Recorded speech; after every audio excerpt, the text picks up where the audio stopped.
We also have Barbara Baker from the National Coalition of Blacks for Reparations in America, also known as INCOBRA. Thank you, my sister. Thank you for coming. And I'm your moderator. My name is Zizwe Chaguka, All African People's Revolutionary Party.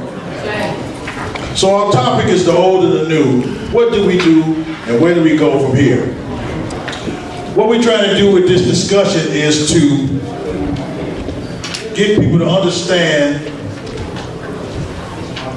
come in, sister, that our struggle is generational.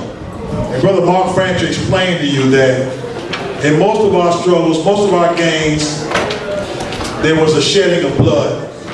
And in most of our gains, most of our qualitative leaps in the struggle involved the youth who stood on the front lines of the struggle and led the way, sacrificing life and limb continuously to get us to where we are today. In the All African People's Revolutionary Party, we talk about the old and the new and the new and the old. This is one of the tools of analysis that we use to analyze what's going on in the world. And when you talk about analyzing things, you got to have the correct analysis before you can find the proper solution. In order to analyze something, in order to solve a problem, you got to have the correct analysis. So we have a group of principles that we call tools of analysis. One of them is called the old and the new and the old. Now, we also talk about what do we do and where do we go from here. We're going to talk a little bit about how we got to this point and what we should do to get to our objective, which is the total liberation and unification of Africa so that we can free our people and thus contribute to the worldwide socialist revolution. And as I said earlier, when you do that, you contribute to the liberation of the whole humanity. Like Ahmed Secretary says, once you liberate Africa, you liberate the whole of humanity. It's a fact. Mark explained it to you. This system is dependent and still continues to thrive as a result of the division and conquering of Africa and African people and the theft of the indigenous people's land. Those are the primary pillars of this wicked capitalist system. So now what we're going to do is have a panel discussion with these experts on how we got to where we are, the old and the new, and where do we go from here. In our organization, the All African People's Revolutionary Party, what we have done in the past is focus, and even now, our focus is on the youth. We know the youth are the spark of the revolution. We also understand that we must build what we call African United Fronts. That is, get all the organizations together into a united front, because one organization cannot solve our problem by itself, without a doubt. The problem we face is very immense. The enemy is worldwide, and the enemy is very much armed and organized. Throughout our struggle, historically, you'll see that the enemy has propaganda that they use to divide our people by spreading vicious myths and lies among our people. Today, some of our people think that there's problems within our generations in terms of old versus new, that the young people and the old are not connected, that the old people didn't do a certain amount of work to make things better for the old. But anybody who studies history, anybody who's doing a correct analysis will see that Marcus Garvey, he learned from somebody before him. Fannie Lou Hamer, she learned from somebody before her. Malcolm X, he learned a lot from the Nation of Islam, Elijah Muhammad, and all those folks who led the way before him. So what I'm trying to get you to understand is that all this information goes from generation to generation. And as Franz Fanon says, every generation has a role to play. You either fulfill it or betray it. That's all it is about. So now, those folks like Malcolm X were very young when they started out. Dr. King, Kwame Nkrumah, Sekou Touré, most of these folks were your age or younger when they did what they did. When Kwame Nkrumah came to America, he went to meetings with Marcus Garvey, and he said, out of all the books he's read, the most important book he read in his life was The Philosophy and Opinions of the Honorable Marcus Mosiah Garvey. That's right. So as a young man, that inspired him. He went back to Europe, and then he went back to Africa and began to build mass-based parties. And they talked about that in the 5th Pan-African Congress, which took place in Manchester, England in 1945. Malcolm X, a young man whose father was a member of Garvey's organization, went to prison and transformed himself from a hustler and a dope fiend peddler into one of the greatest leaders we had today. We also see the same thing in Africa, where many of the people, Steve Biko and others, they were youth, they were really young, and they were right there in the forefront of the struggle. But they learned from the elders, they learned from the people who paved the way before them. So there's a continuum, but we cannot fall into this trap that the enemy sets for us to tell you, no, yo, the old people didn't do this, so you should condemn them. But we shouldn't fall into this trap where they say, Generation X, these young people ain't doing nothing. All of them are better. I hear this all the time. Some of the older people, they say, no, these young people ain't about nothing. All they want to do is ride with some wide rim cars and listen to that rap music. They condemn our youth. We look at the example of the Black Lives Matter movement, as Mark talked about. The Black Lives Matter movement has done a lot of good things, not only in America, but they got chapters abroad. These are young people who took to the forefront of the struggle against police brutality. They are a force that must be reckoned with. They are a force that must be reckoned with. So we have a representative from Black Lives Matter. Now the New Era of Chicago, this organization, I saw some on Facebook and the work that you all do to protect the people in our community. Because we know in Chicago there's a lot of violence going on in our communities here in Chicago. And these folks have organized themselves to protect our people from violence in the community. And our sister from Cobra, the National Coalition of Blacks for Reparations in America, they've been working to get reparations for our people for 40 plus years, I'm sure. Yes, since what, the late 60s, early 70s? So give them all a big hand. Give them all a big hand. So now as the moderator, I'm going to turn it over, but I'm going to ask one or two questions to get the ball rolling in this discussion. Now, we often hear about this generational gap. Many of our organizations have failed to recruit youth, and we'll be the first to tell you that all African People's Revolutionary Party, we have a problem recruiting young people. And I've talked to people in many organizations, not just African organizations, American Indian Movement, Palestinians.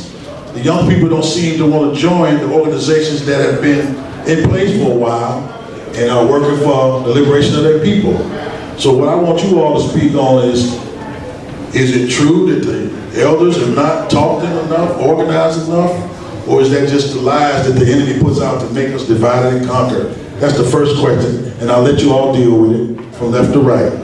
Yeah, I believe a lot of points that you made, that the younger generation is being conditioned not to pick up this mantle because it's understood that the youth has the energy and the charisma to actually make a change in this world, So through social engineering and other mechanisms of suppression, our youth are being told, or they're being taught to be docile. We are currently in a docile status of people. So it's not, when we get out in the streets and we talk to our youth, they have the energy, and those are our soldiers. They're just fighting their own war. And that's the social engineering and the misinterpretations that they've been getting from society, which has led them to that point. But they're not totally against getting out here doing this work. It just has to be attractive to them. We have to stop preaching to them. We have to start leading them. So that's where that intergenerational activism comes into play. We can't continue to just talk about the problems. We have to demonstrate solutions. So our youth, they've heard all the talks, they've heard all the speeches, they've heard all the charismatic leaders and things like that. Now they want to see what are we actually going to do about implementing solutions to make a change. So that's on us to get out there and make that happen. And that's what New Era Chicago is all about.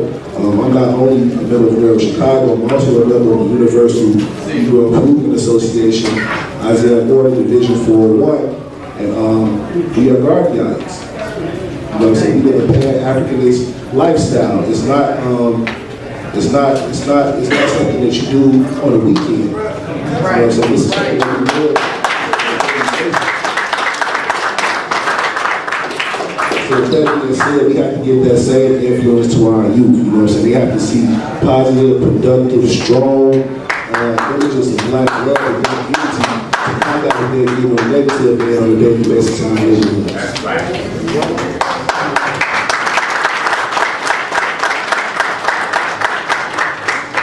Yes, the question is, are we drawing enough young people in the movement? Well, Cobra has tried very hard. I posted signs in all the law schools to get the lawyers to join, but I'm so proud. My granddaughter, who was a lawyer too, she expired from MS. She and John Marshall Law School did some presentations on reparation that was just wonderful. So young people will be involved, but we have to give the history to the young people. One lady, she didn't get much history when she was growing up. She told a white lady in California that black folks don't have no holidays. So we must educate our people and know that we have holidays. We have something to celebrate. Kwanzaa, December 10th, Human Rights Day, Marcus Garvey Day, Malcolm X Day here in Illinois. So we need to express that to our youth so they'll know that we do have something to be proud of. And I was so proud watching a movie that it turns out that one of the females was a Presbyterian. That's the faith I'm in. And she was, the black woman gave all the numbers. So you see, we are a powerful people. And so we must express that to our young people and let them know. When I was teaching history in the classroom, I didn't start with slavery. I started when we were emperors, princes, kings, queens. We have to let people know, the young people know how great we are. We are a great people. And so once we keep on describing that, they'll catch on and say, ooh, I better do something on this. Because this seems like this is very important. And what I'm trying to do, where's the Indian guy at? Oh, I wanted to say, I was trying to get my Indian heritage lined up. Because it's tax exempt. I say, I like that. So we have to share all this with our young folks so they can know these are your benefits. My DNA showed I was from Sierra Leone. That wasn't enough for me. I wanted to show something about Native American. So share that with your young people so they can know we have a big heritage, but you got to utilize it.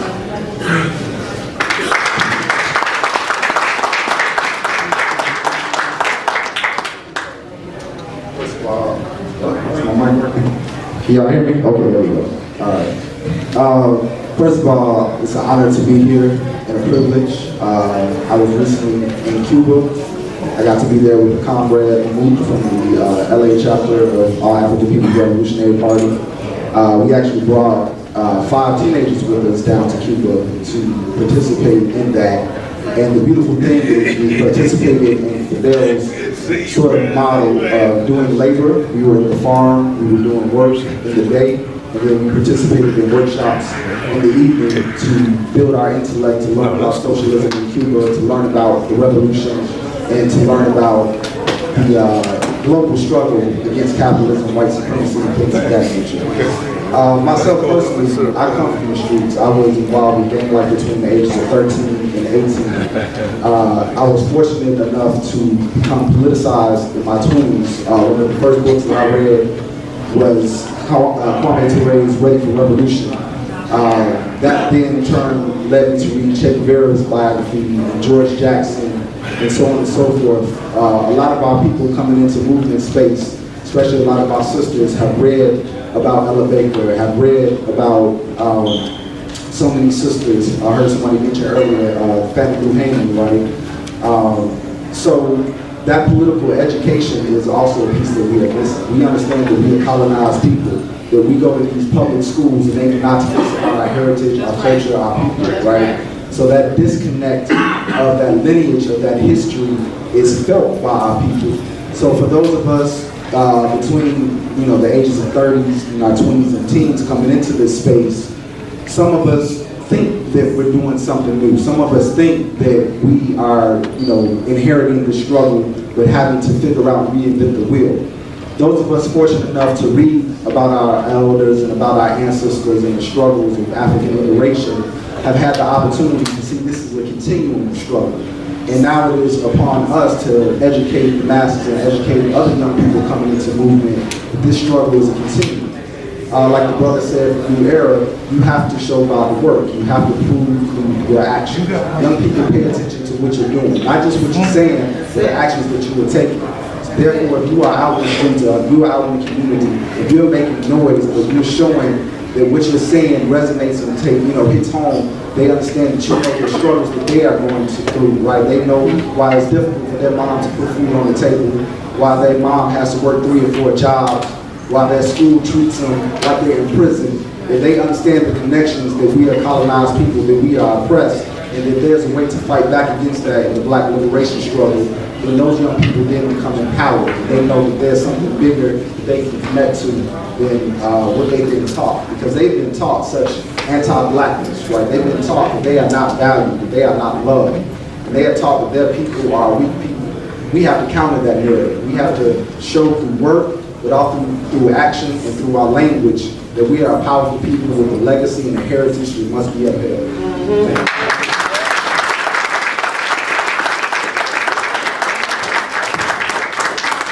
Some of you all may be familiar with the struggle that occurred in what we call Azania, South Africa. June 16th, they call it Soweto Day, the revolutionaries do.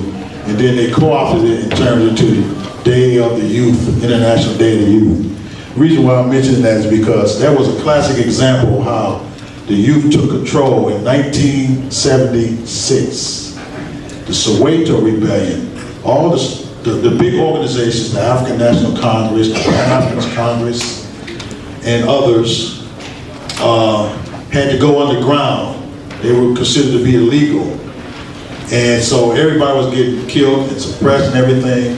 And then the young people rose up. The young people rose up on June 16, 1976, and just overran the police, the military, and everything. And that's what led to the unbanning of several of the liberation organizations in Azania, South Africa. Now also, some of the elder people have done some magnificent things too. You Harry Belafonte. He's 90 years old. He's out there on the front line demonstrating.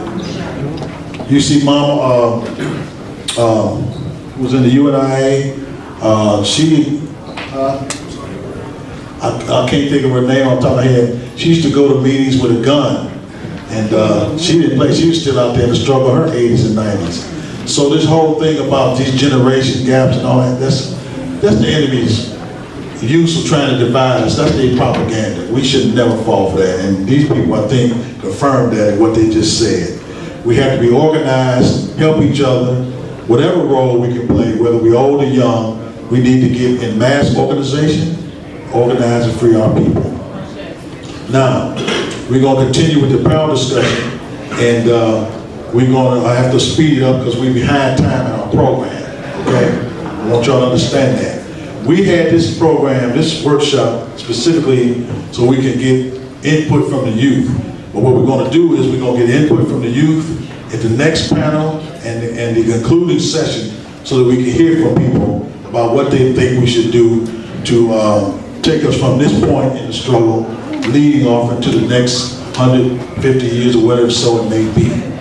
So now what I want to do is to ask all the panelists to talk about the fact that organizing the African United Front, in our organization, we think organizing the African United Front worldwide is paramount to liberate our people because no one organization can do it. And here in the United States, we had attempted to do that in the All African People's Revolutionary Party once upon a time when the great Kwame Ture was alive. And certain forces, the Zionist forces, managed to break it up really easy. That was back in 1993. So now, what does it look like in terms of the potential for building in this African United Front? And how do you see it coming about in all practical terms? We'll start with Sister Barbara Baker, the brother from your organization again, Black Lives Matter, I'm sorry, excuse me, and the brother from the New Era Chicago, in that order.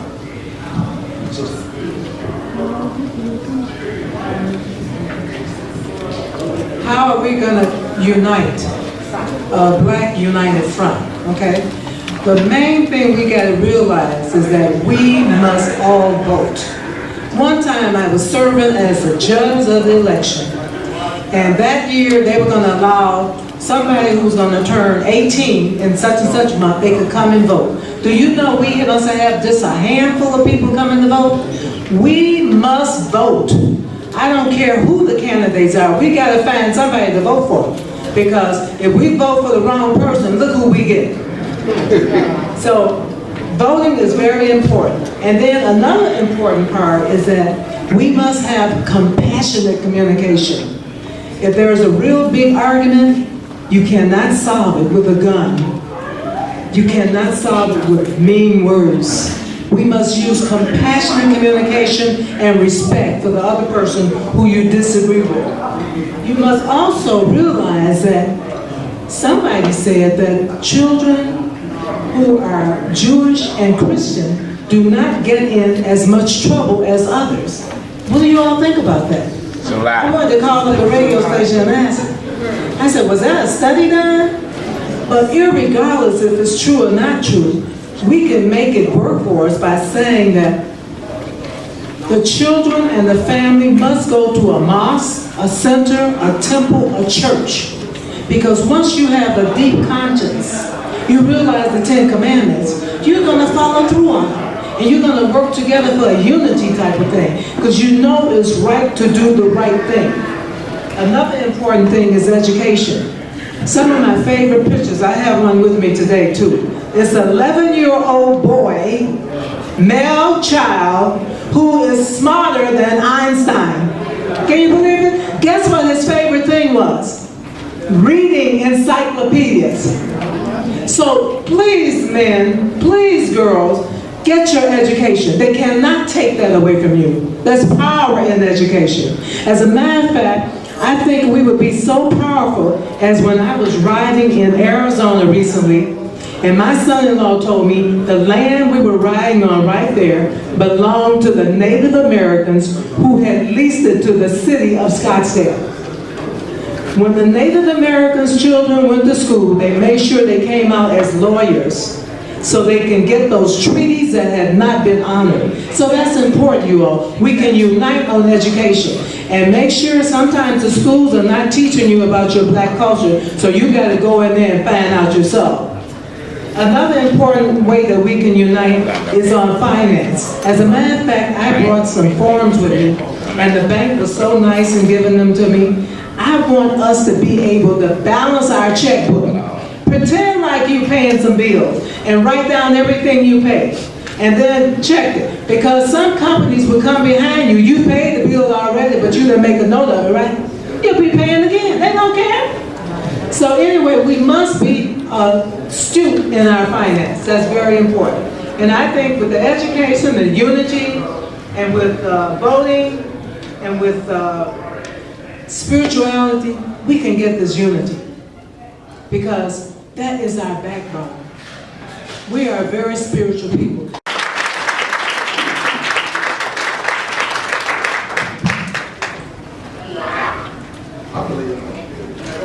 I believe it was.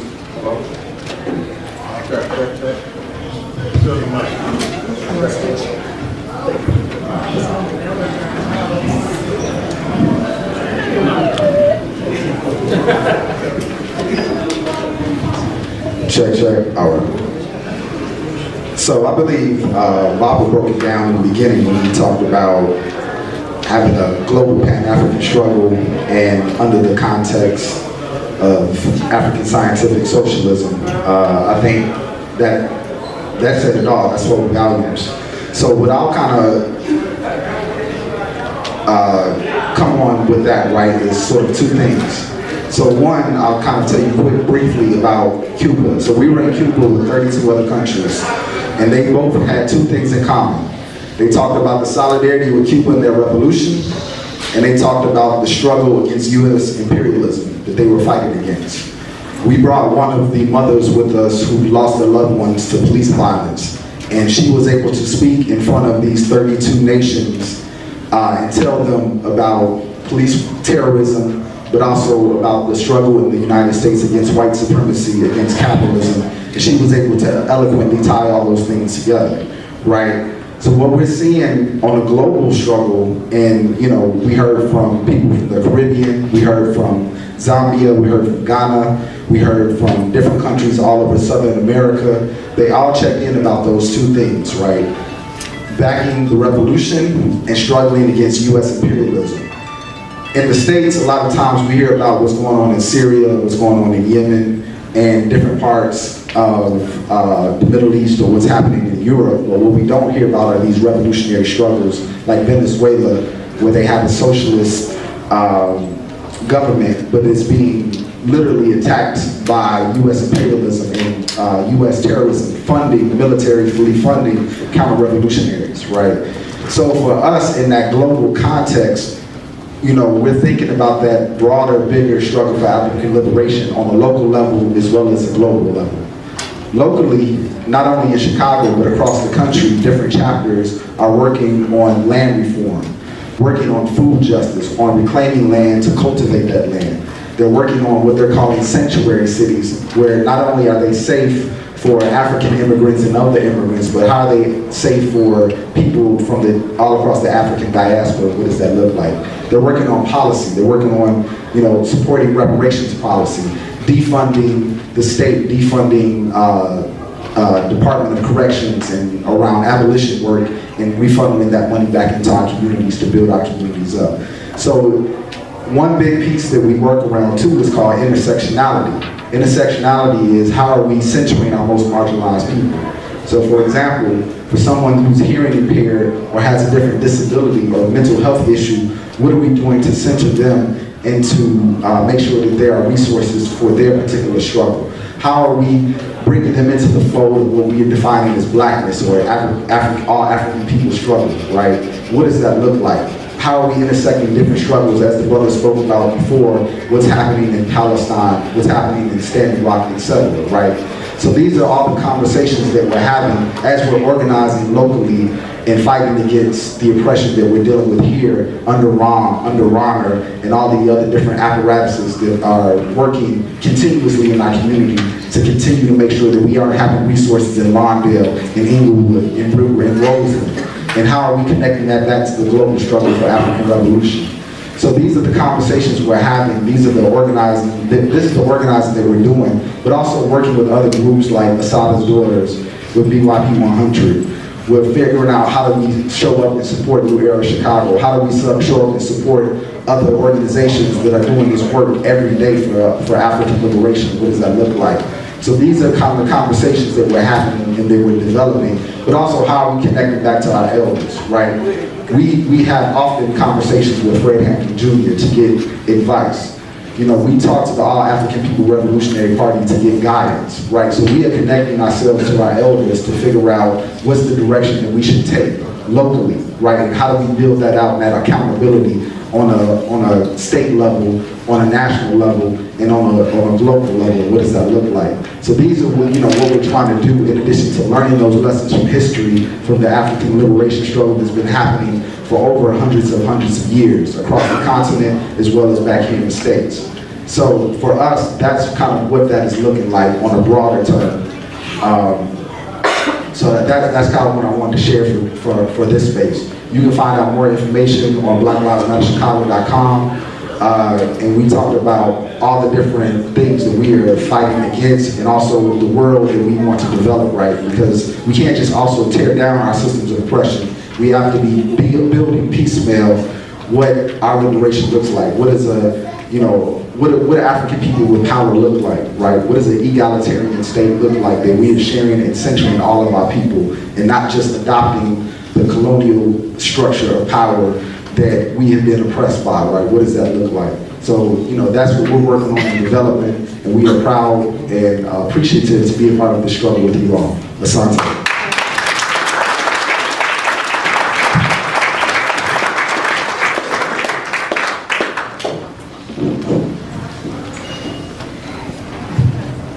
Well, the Honorable Marcus Messiah Garvey once said that when nothing else will unite our people, our conditions will. That's right. Yeah. And if you look at the conditions of our communities, both physically, mentally, and emotionally, it's time. That's right. It's time that we come together. It's not only time we have come together. This is unity right here in this room. Yes, sir. That's right. Change the narrative, brother. Change the narrative. What we have to do is we have to start applying positive peer pressure out in our community. Those of us that are here in this room that need to make a personal obligation to reach out to somebody on a daily, consistent basis to get them into this type of mindset. Our people want change. That's right. They just don't know how to go about making change. And sometimes when the problem seems insurmountable, we give up hope. You know, and I think that's what we are currently as a people. But there are organizations such as ours and multiple others in the city that's out here doing this work. Yes, sir. And we are coming together, and we are united. These things aren't being publicized, and that's why another important component of this work is our own media. Our own media outlets. We have to start spreading our own narrative as far as what's going on in the black community. That's right. We got to stop letting people say that how destructive our communities are, how ununited or how divided we are as a people. Some of those things may be true in some instances, but we should not ever allow anybody to tell our stories for us. That's right. That's right. That's what I'm talking about. We're lying on us. Yes, sir. Unity manifests power.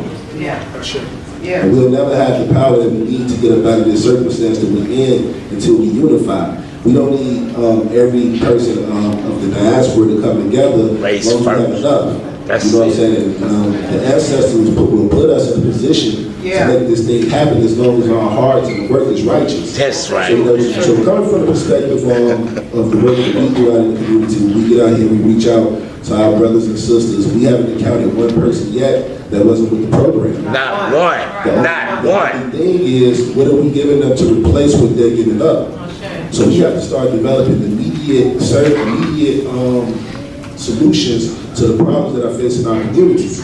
We can't go to these communities that are damaged by violence talking about the pyramids that were built 10,000 years ago. They ain't trying to do that. Knowledge itself is powerful and it is necessary, but we have to have immediate solutions when we get out here in the community and we talk to our people.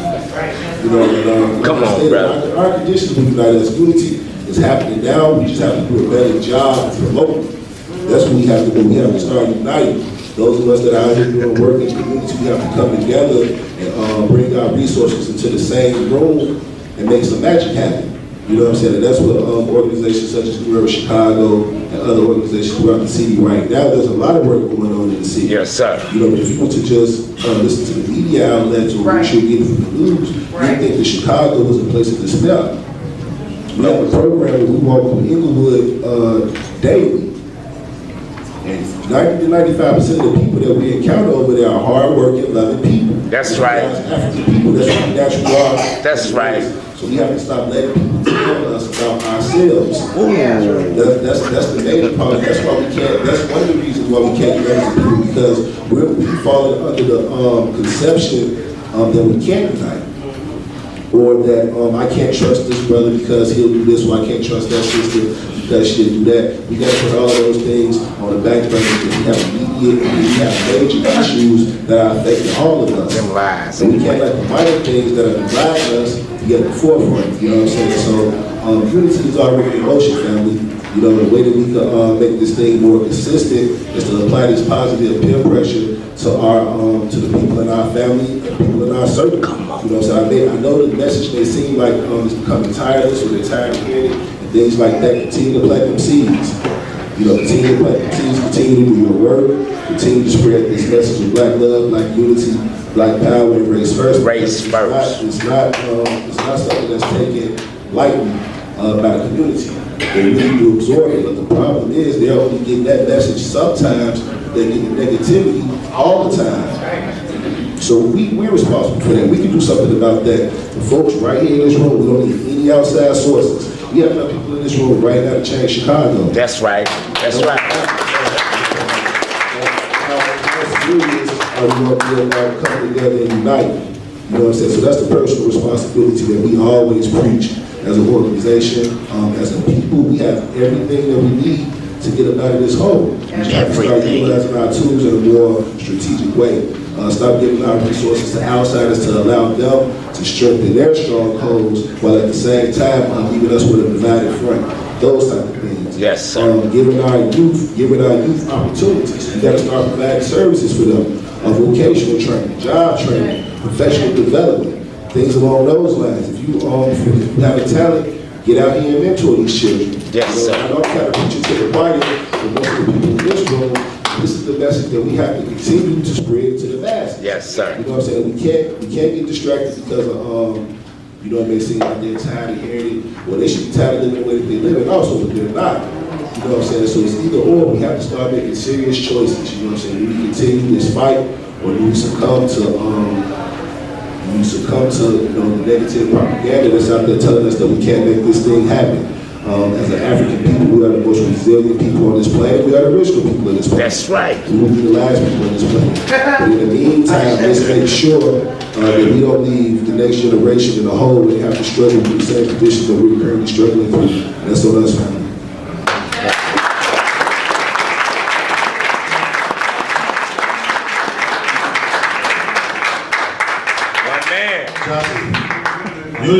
Unity presupposes organization. Brother Jazzy, we're going to ask people, if you can, donate to African Liberation Day to help us defray the cost of this program. So Brother Jazzy, if you can pass the buckets. Now we're going to ask one question, maybe two, from some youth. So one or two members on the panel can ask the question in the last few minutes. We running over time as a whole, but we got time for one, maybe two questions. I want one or two young people ask a question. How young? Under 30. Okay. Under 40. Any young people want to ask a question? Come on, wait a minute. Okay, I don't see any hands raised. I'll let this young lady ask a question. Go ahead. The question that I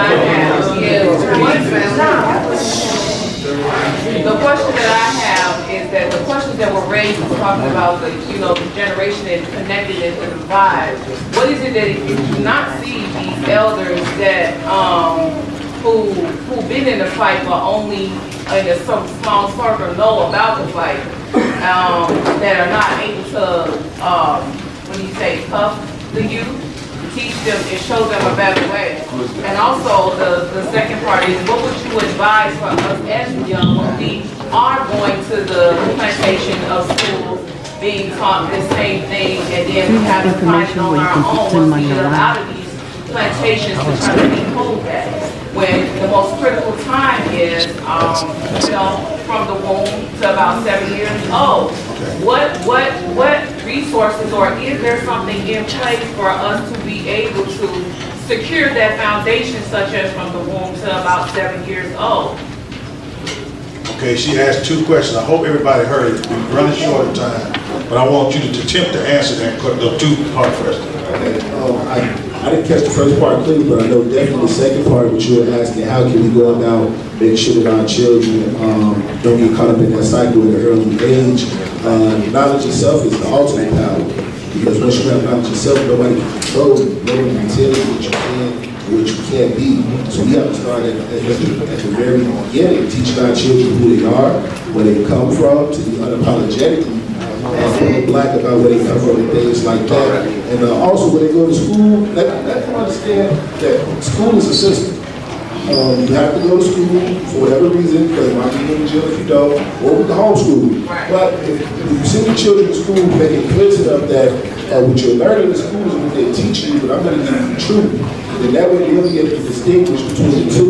They'll go to school and regurgitate what they're giving them in the classroom. They'll have the true knowledge yourself to be able to disseminate between what's fact and what's fiction. So that's the best thing that we can do for our children early on, is give them that knowledge itself so that they can understand exactly how this system works and how it is against them. And I'm sorry, sister, I missed the first part of it, but you said it real quick.